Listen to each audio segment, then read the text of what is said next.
Hi, I'm Senator Pat Toomey of Pennsylvania.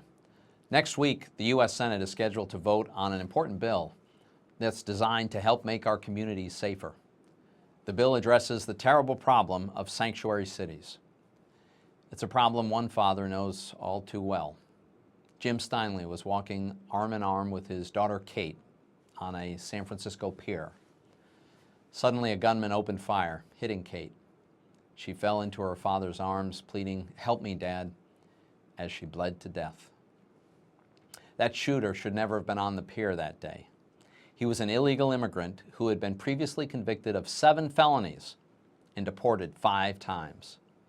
Just 3 months earlier, the Department of Homeland Security had asked San Francisco police to hold this man until they could pick him up. But San Francisco refused to cooperate and instead released the shooter. Why did they do that? Because San Francisco is a sanctuary city. That means it forbids its local police officers from cooperating with federal immigration officials, even when they want to. Now think about how outrageous that is. If federal officials had called about virtually any other crime, a robbery, car theft, even violating a trademark, San Francisco police would have been allowed to cooperate. But because the crime involved illegal immigration, their hands were tied. The local police were forced to release this repeat criminal from custody, and he then went on to murder Kate Steinle. As a father of 3 young children, I can't imagine the pain that Jim Steinle and his wife have endured. But sadly, the Steinles are not alone. During an 8-month period last year, sanctuary cities across the country released thousands of illegal immigrants. 1,800 of them were later arrested for criminal acts. These sanctuary policies are dangerous, and they undermine enforcement of our immigration laws. Now, please understand, this issue isn't really even about immigration. It's about stopping criminals and keeping our communities safe. Like many Americans, I support immigration reforms that include opportunities for more immigrants to come to America legally. And I don't for a minute suggest that most immigrants commit crimes. In fact, the opposite is true. The vast majority of legal immigrants are great additions to America, and we should welcome them. But when illegal immigrants do commit violent crimes in our country, they've got to be arrested and deported. That's the law. And those, like the murderer of Kate Steinle, who've been deported previously because of their criminal acts, they should never be allowed back into our country.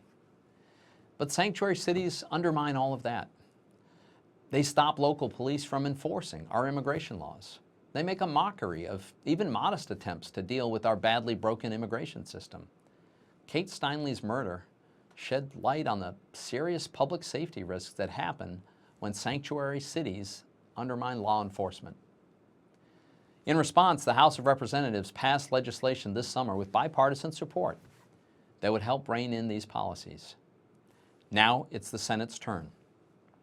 I've joined Louisiana Senator David Vitter in introducing the Stop Sanctuary Policies Act. Under this common sense legislation, sanctuary cities would lose federal funds if they maintain these dangerous policies. We have to take this step in order to get these cities to do the right thing and stop undermining our immigration laws. Our legislation also includes Kate's Law, which provides a 5-year mandatory minimum sentence for any illegal immigrant who re-enters the U.S. after having been convicted of an aggravated felony, or having been twice convicted of illegally re-entering the U.S. Now, this should be a bipartisan effort. President Obama's own Secretary of Homeland Security has declared that sanctuary cities are, quote, not acceptable and, quote, counterproductive to public safety. After all, we're talking about criminals who the Obama administration already has deemed dangerous enough to deserve removal from our country. The Senate will vote on this legislation on Tuesday. I urge you to speak out and encourage your senators to vote for the Stop Sanctuary Policies Act and help keep our communities safe. I'm Pennsylvania Senator Pat Toomey. Thank you for listening.